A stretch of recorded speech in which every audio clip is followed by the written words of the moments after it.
이번 시간부터 공부할 내용들은 콘크리트 과목입니다.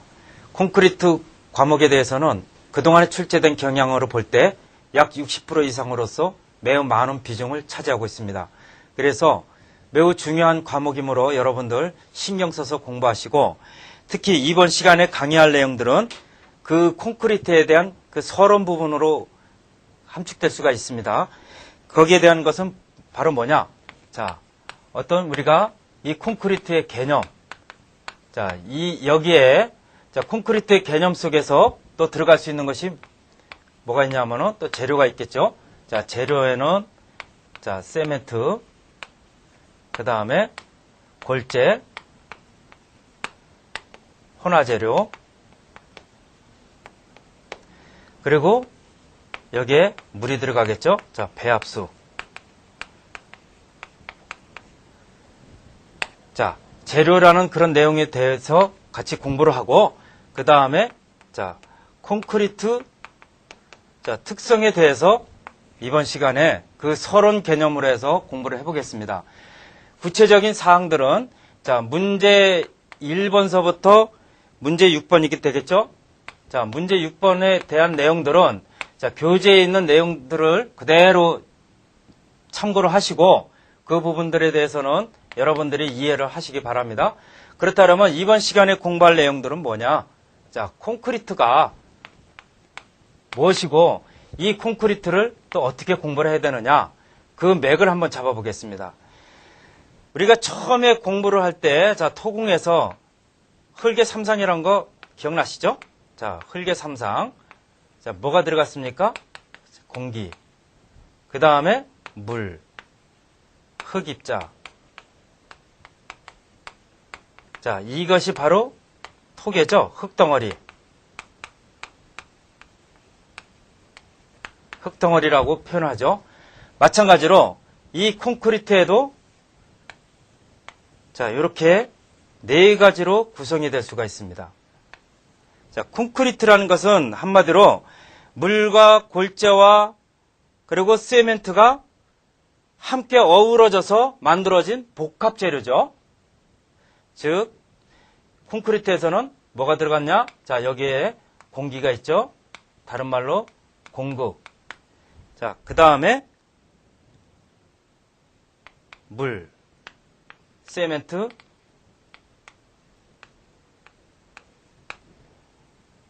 자, 요 부분을 다시 정리를 해보겠습니다. 콘크리트에도 들어가는 부분이, 자, 첫 번째, 공기, 공국이라고 표현하고요. 그 다음에 물, 세멘트, 자, 자갈, 골재라 그러죠. 골재. 자, 이렇게 네 가지로 구성이 된 것이 바로 뭐냐? 자, 복합 재료로 되어 있는 것이 이것이 바로 콘크리트다. 콘크리트의 정의를 본다 그러면 이렇게 되겠죠. 자, 그러면은 이러한 네 가지로 보고서 한 가지 한 가지에 대한 역할을 한번 알아보겠습니다. 첫 번째, 자, 공기. 즉, 공극이죠. 이 공기에 대한 역할은 어떻게 되느냐? 자, 두 가지로 나눠볼 수가 있습니다. 이거는 교재에 있는 내용이 아니라 개략적으로 콘크리트에 대해서 한번 알아보기 위해서 서론적으로 공부하는 겁니다. 첫 번째, 자, 굳지 않은 콘크리트. 그 다음에 굳은 콘크리트, 이렇게 두 가지로 나눌 수가 있죠. 그러면 굳지 않은 콘크리트에서 공기 역할은 여기에서는 어떻게 되느냐? 자, 볼 베어링 역할을 하고, 또 하나는 에어, 자, 쿠션 역할을 한다. 그 볼 베어링이라는 것은 바로 뭐냐면은 이거는 작업성과 연관이 되죠. 작업성과 관련이 된다. 즉, 우리가 흔한 말로 워커빌리티라고 그러죠. 그래서 이 작은 입자들이 어떻게 되냐? 공기 이 부분들이 베어링 역할을 해서 반죽이라든가 아니면 슬럼프 값을 크게 한다든가 그런 역할을 하죠. 결과적으로는 자, 작업성과 관련이 돼 있다. 그리고 에어 쿠션이라는 것은 뭐냐? 이거는 세멘트 입자 주변에 보면은 자, 어떻게 돼 있냐? 자, 물로 이렇게 감싸 있습니다. 그러면 이게 겨울에 동결이 되면 어떻게 되느냐 하면은 이게 팽창이 되겠죠. 자, 팽창이 되는데 즉 약 한 9% 정도 부풀어 오르게 되죠. 결과적으로 이런 부분이 어떻게 되느냐? 문제가 되는 것은 나중에 자, 균열이 발생이 되겠죠. 양생이 되게 되면 자, 경화가 되면 그래서 이런 것들을 이 균열을 발생시키지 않도록 하기 위해서 에어 쿠션 역할은 뭐냐? 이 공기에 있는 이런 미세한 기포가 이 물들을 흡수를 함으로써 어떻게 되느냐? 자, 팽창하는 것을 방지해주는 역할을 합니다. 그래서 이렇게 두 가지 역할을 한다. 공기에 대해서는. 그러면 구는 콘크리트에서는 어떻게 되느냐?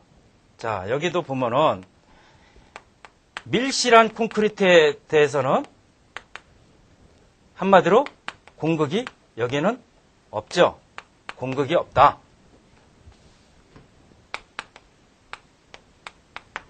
그렇죠? 자, 이게 하나의 콘크리트인데 공극이 전혀 없죠. 완전히 밀실한 거죠. 그렇기 때문에 여기서 뭐 더 이상 언급할 가치는 없지만 잔여 공기가 있을 경우 다시 말씀드려서 잔여 공기가 존재할 경우 어떻게 되느냐? 자, 이 콘크리트 속에 있던 이 물들이 나중에는 마르게 되면 어떻게 되냐면 이게 공극으로 변하죠. 공극으로 변하게 되면 나중에는 이 공극을 따라서 뭐가 발생이 되느냐? 자, 여기서 균열이라는 것이 발생이 되겠죠. 균열. 그렇죠? 자, 여기도 마찬가지로 뭐 이런 식으로 그 공극을 따라서 자, 균열이 발생이 되는데 이 균열은 수밀성을 저하시키죠.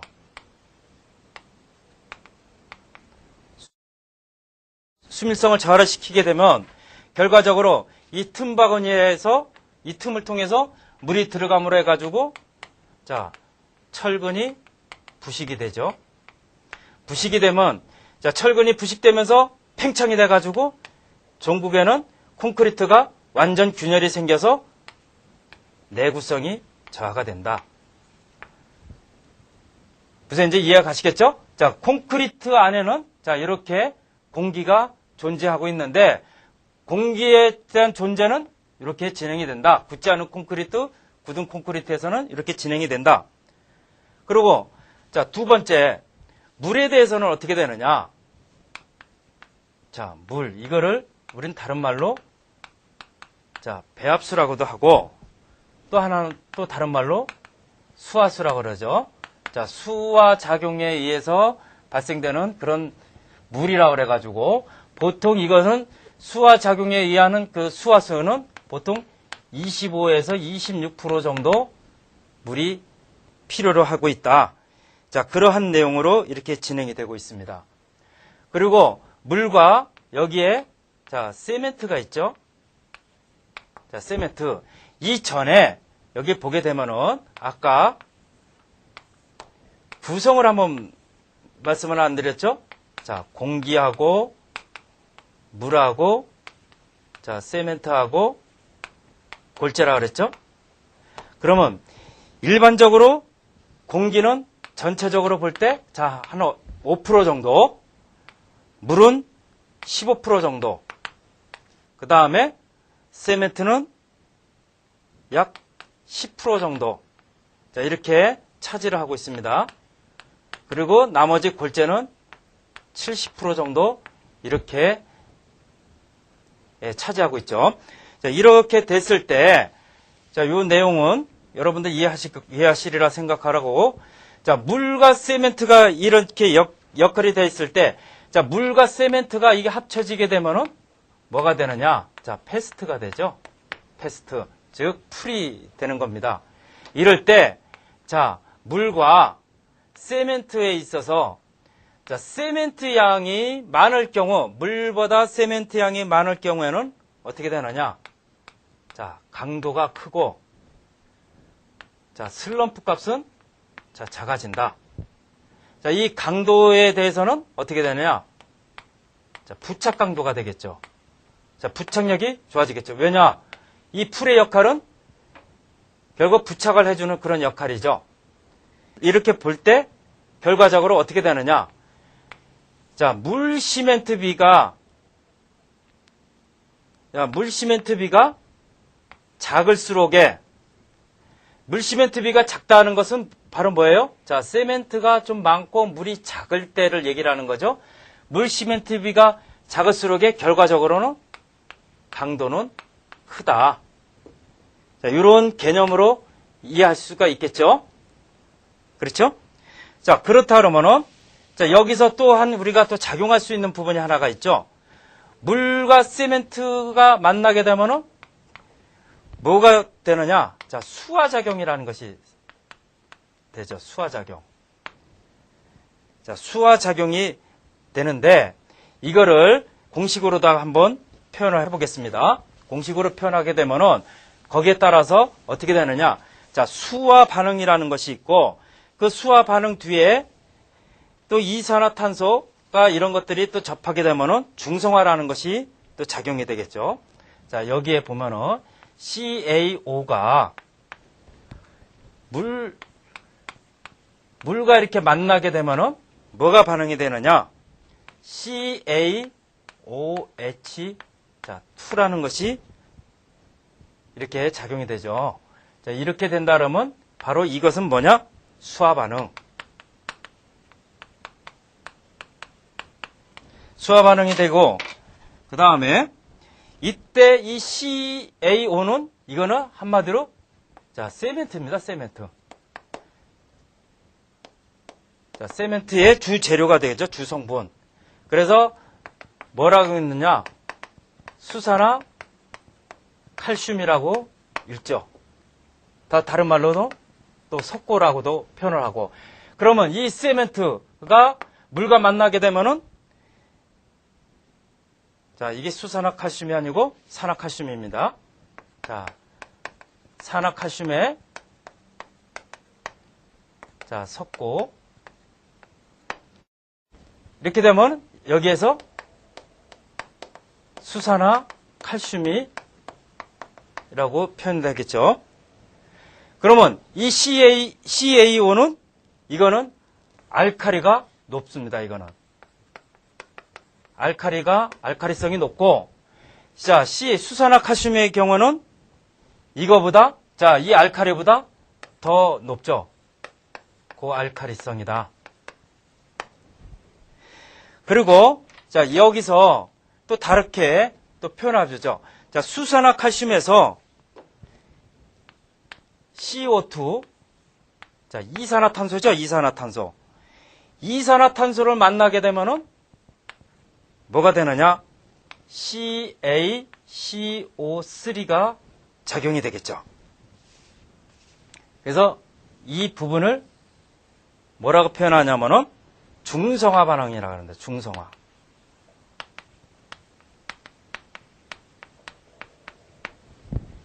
자, 이 중성화 반응에 대해서는 어떻게 되느냐? 이것은 존재가 어디에 존재가 되느냐? 자, 공기 중에 존재가 되죠. 공기 중에 존재가 돼서, 자, 이 부분이 이산화탄소가, 자, 수산화칼슘과 작용을 했을 때, 반응을 했을 때, 자, 중성화가 되는 그런 역할이 되겠죠. 그러면은 또 이것은 또 이렇게 돼서 물과 작용을 하게 되면은 어떻게 되느냐? 자, 이 물은 결과적으로 자, 증발하게 되겠죠. 증발. 다시 말씀드리면은 이건 나중에 다 공부할 사항들입니다. 자, 여기서 보게 되면 자, 이 부분이 어떻게 되느냐? 자, 여기가 콘크리트인데 여기가 알카리성이 되고 이거는 자, 철근이 되겠죠. 여기에 이산화탄소하고 자, 물이 침투가 되게 되면은 결과적으로 이 철근이 녹이 슬게 되죠. 녹. 부식이 되죠. 부식. 그래서 자, 팽창이 되면서 나중에는 이 부분이 균열이 발생이 되는 그런 문제점이 있겠죠. 자, 그러면은 이러한 문제점이 있을 때 그럼 이거를 어떻게 이해를 해야 될 것이냐? 자, 수화에 대해서도 한번 알아보겠습니다. 수화에 대해서. 수화에 대해서 보게 되면은 자, 맨 처음에 우리가 여기에 세멘트와 자, 물을 만났을 때 즉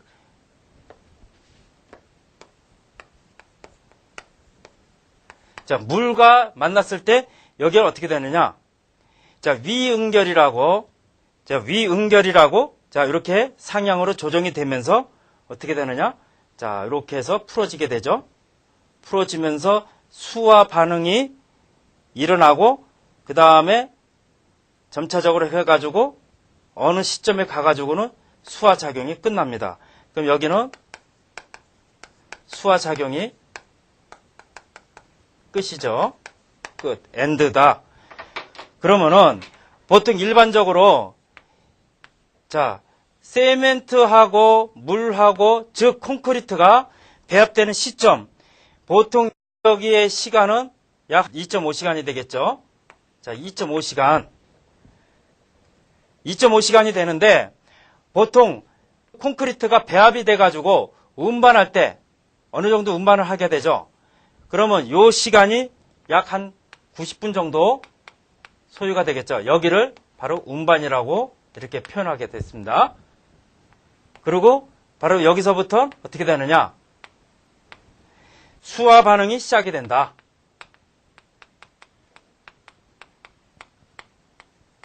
자, 수화 반응이 시작이 되죠. 어쨌든 여기서부터 여기까지는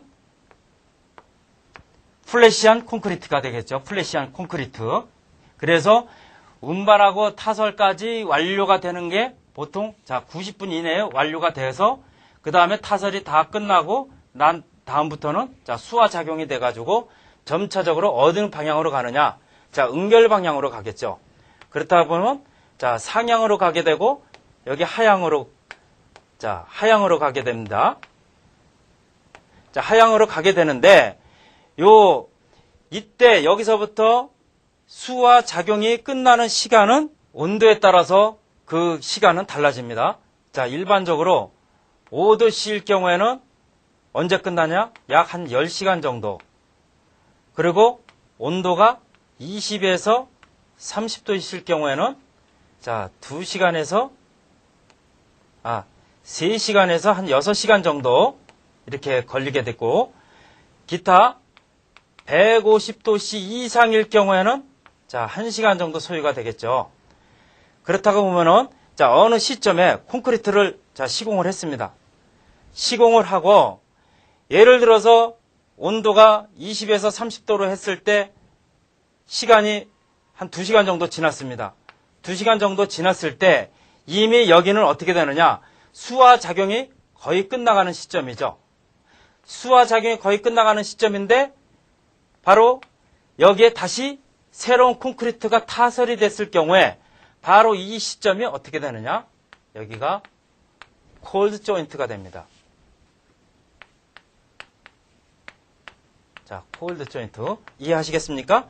다시 말씀드려서 수화 작용이 자, 시작되면서 점차적으로 상승으로 하지만 수화 작용이 끝나는 시점에서는 자, 하강 곡선이죠? 이럴 때 그 경계되는 지점 이미 끝나는 지점에서 다시 새로운 콘크리트와 만났을 때는 이미 올라가는 것과 내려가는 것에 그 차이가 있기 때문에 자, 이런 조인트가 생기게 되는 거죠. 자, 이렇게 되는 거. 자, 이래서 이렇게 본다 그러면은 결과적으로 물과 세멘트의 역할은 자, 이러한 사항대로 이렇게 진행이 된다. 이렇게 이해를 하시면 되겠습니다. 그럼 마지막으로 자, 골재는 어떻게 되느냐? 자, 골재의 경우는 여기는 자, 굵은 골재가 들어가죠. 그 다음에 잔골재. 더 쉽게 말씀드려서 여기는 자갈이라고 표현하면 되겠고 여기는 모래라고 표현하면 되겠죠. 이거의 역할은 전체적인 콘크리트의 부피를 차지합니다. 다시 말씀드리게 되면은 자, 여기에 자, 이러한 골재가 있고 그 다음에 잔골재가 있죠. 즉 모래들이 자, 여기에 이렇게 돼 있죠. 전체적인 것에 보면은 이게 몇 프로 정도 차지한다 그랬습니까? 골재가 약 70%, 많게는 한 75%까지도 그 차지를 하고 있죠. 그러면 이 사이에 들어가 있는 것은 세멘트 페스트죠. 세멘트 페스트. 즉, 자, 세멘트와 물, 배합수가 나머지는 자, 이런 공국들을 차지하고 있습니다. 그래서 결과적으로 뭐냐? 여기서 우리가 이해할 수 있는 것은 자, 잔골재가 많게 되면은 다시 말씀드려서 여기에 자, 잔골재들만 가득 차 있다 그러면은 결과적으로는 세멘트량이 많아지겠죠. 더 덧붙여서 말씀드리면 자, 골재가 적으면 적을수록 어떻게 돼요? 세멘트는 많아지겠죠. 그 대신 골재가 적으면 적을수록 세멘트 양은 어떻게 돼요? 많아지고 반대로 골재가 많아지면 골재 양이 많아지면 세멘트 양은 적어진다. 여기서 보면은 또 굵은 골재하고 잔골재하고 볼 때 굵은 골재가 많을수록에는 잔골재는 작아지지만 굵은 골재가 작을수록에 잔골재는 많아진다. 요거는 뭐 기본적으로 알 수 있겠죠? 그러면은 결과적으로 골재가 많고 또 굵은 골재가 커질수록에는 세멘트량이 작아지게 되고 세멘트량이 작아진다는 것은 바로 경제적으로 이득이 된다. 경제적이 될 수가 있다. 이렇게 이해할 수가 있겠죠? 자, 이렇게 돼서 전반적인 사항으로 볼 때 콘크리트는 크게 4가지로 구성이 되어 있어서 여러분들이 충분히 그렇게 이해를 하시리라 생각이 됩니다. 자, 정리를 한번 해보겠습니다. 자, 공기, 그 다음에 물, 세멘트, 그리고 뭐죠? 자갈. 그래서 전체적으로 공기에 대해서는 약 한 5% 정도가 자, 들어가 있고, 그 다음에 물은 15%, 세멘트는 10%, 그 다음에 자갈은 약 70% 정도 이렇게 구성으로 돼 있다. 그래서 이러한 개념으로 볼 때 콘크리트는 어떻게 돼 있는가? 그러면 이러한 구성으로 해서 이런 내용들을 보고 나면은 자, 콘크리트 특성을 한번 볼 수가 있겠죠. 자, 콘크리트 특성. 콘크리트 특성을 보게 되면은 여기에는 굳지 않은 콘크리트하고 굳은 콘크리트하고 자, 이렇게 2가지로 나눌 수가 있겠죠. 자, 굳지 않은 콘크리트 한번 내용을 한번 볼까요? 어차피 다음 시간에 구체적으로 다 설명이 될 사항들입니다. 이렇게 3가지로 나눠본다 그러면은 하나는 자, 워커빌리티.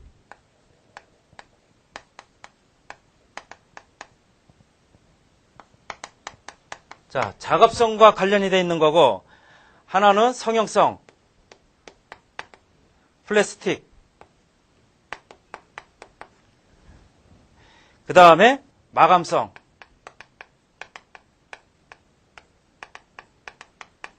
자, 이렇게 3가지로 구분이 되겠죠. 이 워커빌리티에서는 굳지 않은 콘크리트에서 이것은 뭐냐? 컨시스텐시죠. 연경도. 자, 컨시스텐시가 되겠다. 그리고 자, 점성. 성형성에서는 비스코시티, 점성. 그 다음에 이제 마감성 이렇게 진행이 되는데, 자, 작업성하고 성형성에서 보게 되면은 여기에는 어떻게 되느냐? 재료 분리에 대한 저항성이 되겠죠. 저항성. 뭐냐? 한마디로 재료 분리에 대한 저항성. 그 다음에 자, 점성 부분하고 성형성 부분하고 마감성에서는 모빌리티.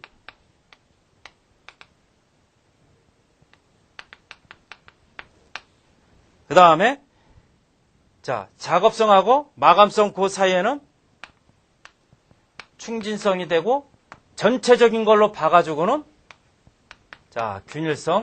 자, 이런 형태로다가 진행이 된다. 기타 굳은 콘크리트에 대해서는 여러 가지가 있죠. 자, 이런 부분에 대해서는 콘크리트의 특성은 저 교재에 있는 내용들에 대해서 우선적으로 기본적으로 설명을 드린 겁니다. 자, 굳은 콘크리트에서는 여러 종류가 있는데 대표적인 걸로 본다 그러면은 자, 강도 부분이 들어가겠죠. 자, 강도에 대해서는 자, 압축 강도, 그 다음에 인장 강도, 휨 강도, 그 다음에 부착, 지압, 이렇게 되겠죠. 자, 강도가 전체적으로 볼 때. 그 다음에 특성의, 굳은 콘크리트 특성에 보면은 여기에는 자, 피로 하중이라는 것이 들어갈 테고, 그 다음에 탄성계수, 크리프. 자, 이러한 특성들을 제가 가지고 있습니다. 그래서 전반적인 이런 흐름들을 볼 때 콘크리트가 어떤 것이다. 그런 개념상을 고려하면서 교재에 있는 내용을 한번 보겠습니다. 교재에, 자, 교재로 넘어가서 철근 콘크리트 개념을 한번 보시게 되면은, 자, 콘크리트가 정의가 되어 있죠? 콘크리트란 세멘트, 물, 골재, 그렇게 만들어진 복합 재료다. 그리고 철근 콘크리트는 어떤 것이다. 그리고 거기에 철근과 콘크리트가 합쳐진 철근 콘크리트의 그 정의. 자, 이런 것들. 그리고 철근 콘크리트가 성립되는 이유.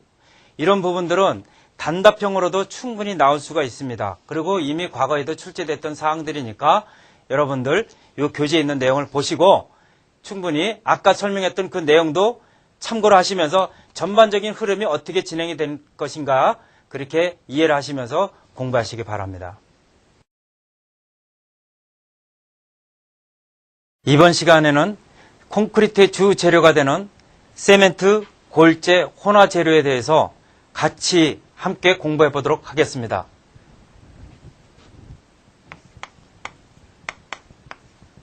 자, 콘크리트 재료에는 크게 네 가지가 들어가겠죠. 자, 처음에는 세멘트가 들어가고, 그 다음에 골재, 물. 여기는 물은 혼합수라고도 표현합니다. 그리고 혼화 재료.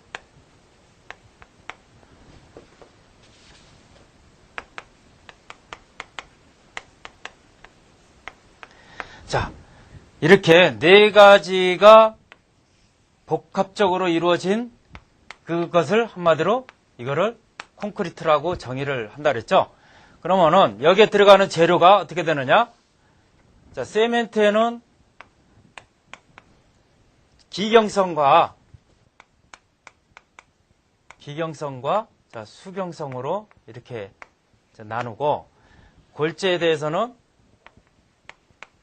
붉은 골재, 그 다음에 장골재 이렇게 나누고요. 그 다음에 혼화 재료에 있어서는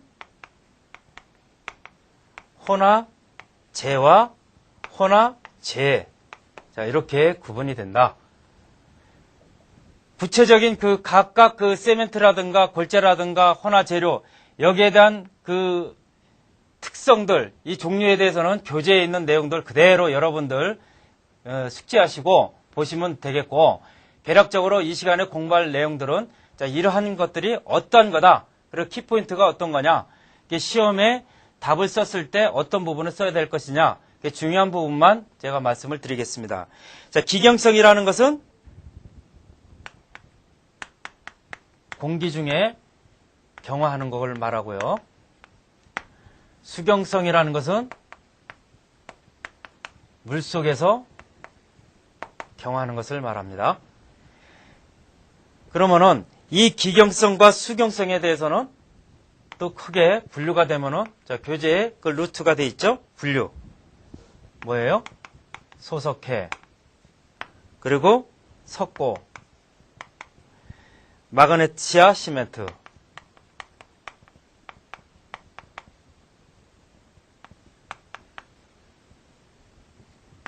자, 그 다음에 수경성에는 크게 세 종류로 나누죠. 자, 포틀랜드 시멘트.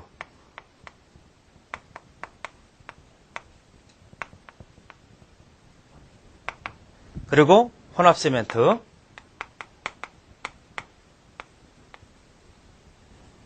특수 시멘트. 자, 이렇게 구분이 이렇게 되는데 기타 여기에 구체적인 사항의 각 종류와 특징은 교재에 있는 내용대로 이해를 하시고 참고로 하시고 그러면은 이 시멘트의 일반적인 성질은 어떻게 되느냐? 자, 여기에 자, 교재를 한번 참고를 해보겠습니다. 시멘트의 성질 중에 자, 첫 번째 비중. 비중은 그 정의가 어떻게 돼요? 시멘트의 풍화 정도를 알 수 있는 정도라 그랬죠. 다시 말씀드려서 시멘트의 풍화 정도를 알 수 있는 그 척도 그렇게 되고 그래서 포틀랜드 시멘트에서는 일반적으로 3.5다. 그리고 분말도. 자, 분말도는 시멘트에 있어서 가장 중요하죠. 분말도가 가느면 가는수록에 그 시멘트는 그 성능이 되게 우수하죠. 그래서 보면은 분말이 미세할수록에 초기 강도 발생이 빠르고 강도 증진율이 높다. 그래서 분말도가 시멘트에서는 가장 중요하다. 세 번째, 수화. 자, 시멘트 수화. 자, 시멘트 수화라는 것은 시멘트가 물과 결합해서 반응을 일으키는 것을 수화 반응이라고 한다. 우리 전 시간에 한번 배웠죠? 자, 시멘트하고 물하고 자, 접하게 되면은 이것이 수화가 일어난다 그랬죠? 수화작용. 그래서 이것은 결과적으로 어떻게 되느냐? 나중에 이를 작용이 되면은 여기서 발생되는 열이 있죠? 이 열이 바로 수화열이다. 자, 수화작용에서 발생되는 열이다. 그리고 자, 네 번째, 응결. 그 다음에 경화. 자, 응결하고 경화하고 여러분도 혼돈돼서는 안 되는데, 자, 응결이라는 것은 시간이 경과함에 따라서 어떻게 돼요? 시간이 경과되면서 수화 반응이 진행에 따라서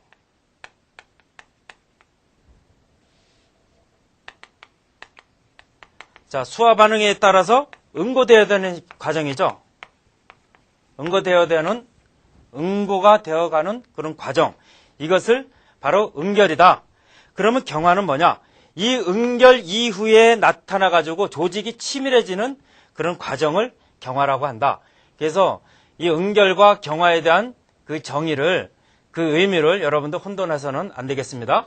자, 다섯 번째로. 자, 안정도. 안정도라는 것은 시멘트 내 유리석회가 격렬하게 수화 반응하여서 경화 중에 체적 팽창균열이 일어나는 정도를 대상으로 하는 것을 안정도라고 한다. 그렇죠? 자, 그 다음에 여섯 번째, 강도. 자, 이 강도라는 것은 시멘트가 경화하는 힘이죠. 그렇죠? 이 시멘트가 어떻게 하는 거야? 요 경화하는 힘이다.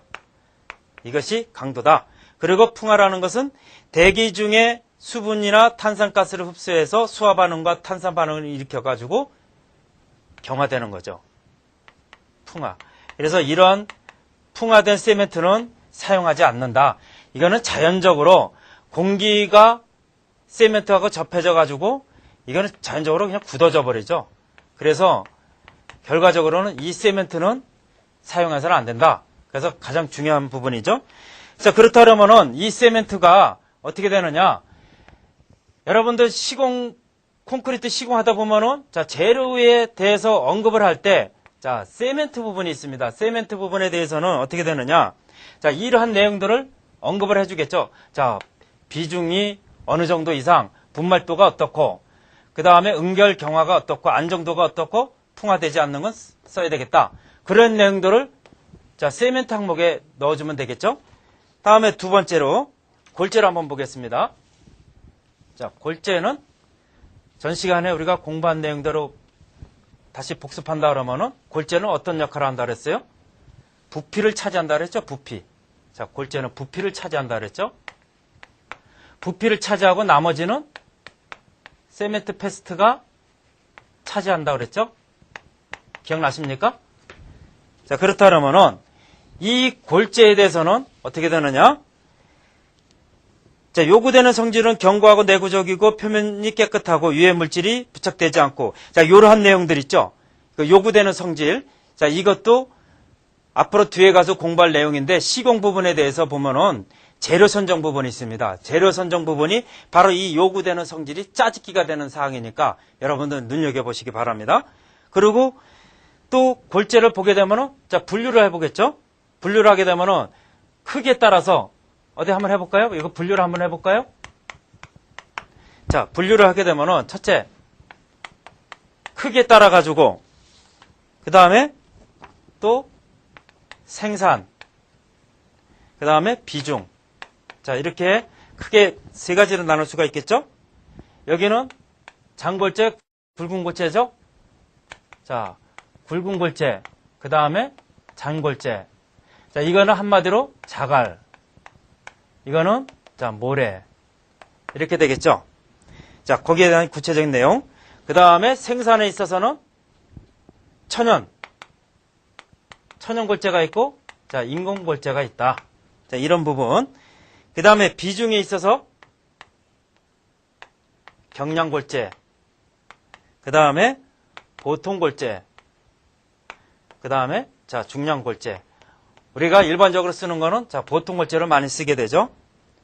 자, 요렇게 분류가 된다. 그러면은, 자, 골재의 표면수와 흡수량에 대해서, 이번 거는 매우 중요합니다. 자, 골재의 표면수와 흡수량.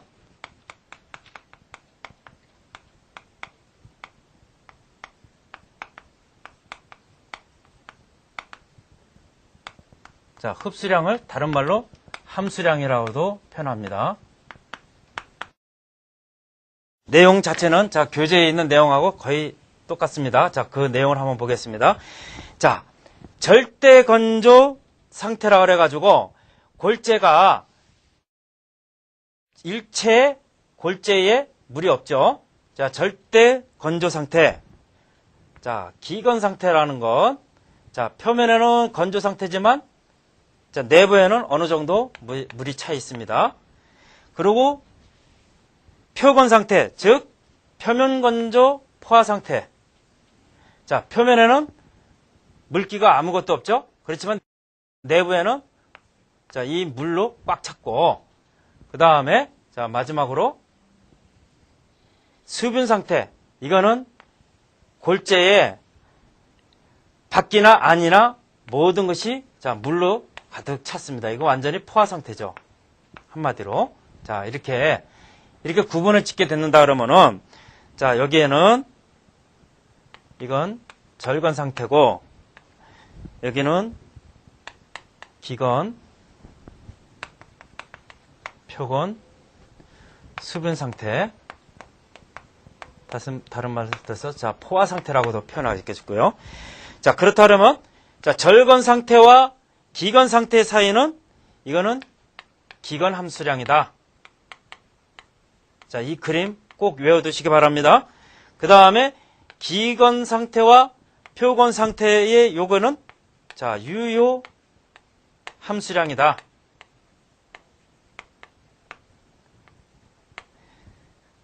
다음에, 자, 절건 상태와 표건 상태는 흡수량이다. 그 다음에, 자, 여기서 표건에서 수분 상태까지는, 이거는 표면 수량. 그리고 전체적으로 봤을 때는 흡수량. 자, 이미 이 부분에 대해서 이해하신 분들도 있고 그렇지 못하신 분들도 있는데, 자, 기건 함수량이라는 것은 결과적으로 어떻게 되느냐. 자, 절대 건조 상태하고 공기 중 건조 상태에서 빼게 되면 뭐가 남아요? 자, 이것이 바로 기건 함수 상태죠. 공기 중에 있는 자, 함수 상태다. 그리고 유효 함수량이라는 것은 결과적으로 표건에서 이걸 빼가지고 나왔던 그 수량이고, 흡수량은 한마디로 뭐냐. 자, 아무것도 없는 데서 물을 흡수를 시켰죠. 그래서 자, 흡수량이 되는 거죠. 결과적으로. 자, 전체적으로 자, 아무것도 없는 거에 있어서 물을 흡수를 했죠. 그 표면 수량은 결과적으로 뭡니까? 자, 내부에 요만큼을 빼고 나면 자, 요것이 바로 표면 수량이 되겠죠. 흡수량이라는 것은 자, 절대 건조 상태에서 아무것도 물이 전혀 묻지 않는 그런 상황에서 자, 이렇게 안이나 밖에 물로 꽉 차 있을 때 자, 이거를 물을 흡수했다. 그래서 그 흡수량이다. 이렇게 표현할 수가 있겠죠. 자, 그러면은 자, 이러한 내용들을 볼 때 각각 그 골재의 특성하고 이런 걸 보게 되면은 여러분들 교재에 그 자세하게 나와 있습니다. 그 골재는 어떻게 되고, 그 다음에 거기에 대한 공식은 어떤 것이고, 또 장골재는 어떻게 되고, 굵은 골재 그런 내용들. 그 다음에 또 단답형으로 많이 나올 수 있는 것이 뭐냐면은 단위 용적 중량하고 실적률입니다. 자, 이런 부분도 그 정의와 그 계산 시 어떻게 진행되는 것인가, 그런 사항들을 쭉 눈여겨보시고 골재에 대한 그런 사항들은 이렇게 마무리 짓고, 그 다음에 혼화 재료에 대해서 한번 들어가 보겠습니다. 자, 여기 혼화 재료죠. 혼화 재료에는 크게 두 가지로 나눈다 그랬죠. 혼화재와 혼화재로 이렇게 나눈다 그랬죠. 자, 한마디로 혼화재라는 것은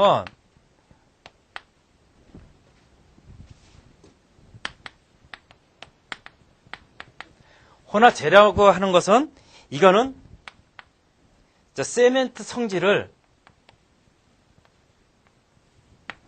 완전히 개량을 하는 겁니다.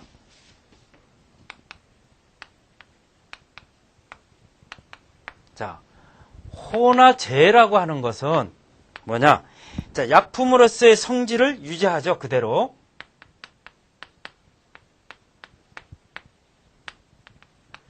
약품으로서 성질을 유지하지만 거기서 자, 콘크리트로서의 어떤 자, 성능을 좀 보강을 해준다. 자, 보강이란 표현을 해야 되는지 모르겠네요. 자, 이렇게 콘크리트 성능을 보조를 해준다. 성능 개선을 보조를 해준다. 자, 이렇게 표현하면 되겠죠. 그래서 혼화재가 뭐고 혼화재가 뭐고, 자, 이런 부분도 여러분들 구체적으로 교재에 있는 사항들입니다. 그러면은 여기에도 혼화재의 종류에 대해서는 고로슬래고, 그 다음에 플라이애시, 포졸란, 콘크리트용 팽창재, 그 다음에 착색재, 이렇게 구분이 되겠죠. 거의 다 이거는 자연적으로도 그 생산이 되고, 그 다음에 인공적으로도 만들 수가 있고, 기타 혼화재의 경우는 약품의 어떤 성질을 가지고 있기 때문에 거기에 따라서 표면 활성제, 분산제, 경화 촉진제, 응결 지연제, 방수제, 방청제, 유동화제, 자, 이런 것들이 있습니다. 그러면은 자, 이런 것들을 자, 답안으로 작성할 때는 어떻게 작성을 해야 되느냐? 이거는 한마디로 여기에서는 짜집기로 들어갈 수가 있습니다. 자, 내용 측면에서 볼 때 콘크리트에서는 일반적으로 시공을 할 때 어떻게 돼요? 자, 맨 처음에 배합을 하죠? 그렇죠? 자, 배합을 하면 그 다음에 재료를 선정을 하죠? 그 다음에 혼합을 하죠? 운반, 타설, 양생. 자, 요 과정이 이게 콘크리트 시공 과정인데, 지금 콘크리트 재료에 대해서 공부한 사항들은 바로 여기입니다. 자, 여기에 대해서 재료의 선정이 있어서 필요한 것이 뭐 있겠어요? 자, 여기에 들어가면은 재료에 대해서 첫째 들어간다 그러면 자, 세멘트. 그 다음에 골재. 세 번째, 혼화재료. 네 번째가 들어간다는, 자, 물이 들어가겠죠? 자, 이러한 사항들은 이미, 자, 교재에 언급이 되어 있습니다. 거기에 따라서. 그리고 구체적으로 뒤에 가서 공부를 하다 보면은, 자, 이런 것들을 어떻게 짜집기를 할 것인가, 그 내용도 앞으로 공부할 사항입니다. 그렇다면, 이 물에 대해서 언급을 한다 그러면은, 여기 되게는 어떻게 되느냐? 자, 물에 대해서는, 여기는 유기, 불순물이 없을 것. 그 다음에 두 번째, 음료수 정도의 물을 사용한다. 세 번째, 염화칼슘 함유량이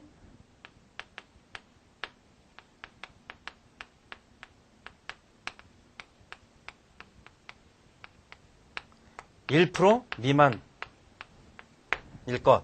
자, 이러한 내용만 여기서 추가를 해주게 됩니다. 그래서 세멘트 관리를 어떻게 할 것이냐, 그 다음에 어떠한 세멘트를 써야 되느냐, 자, 골재도 어떤 골재를 써야 되느냐, 그리고 관리를 어떻게 해야 되느냐, 혼화 재료도 어떻게 써야 되느냐, 반드시 뭐 시험에 의해서 써야 된다. 그 결과치를 측정을 해가지고 써야 된다. 그리고 물은 어떻게 써야 되느냐. 자, 이런 것들이 이번 시간에 공부했던 그런 내용들을 다 짜집기 할 수 있는 그런 내용들이기 때문에 그 구체적인 사항들은 교재에 있는 내용들을 충분히 참고하시기 바랍니다.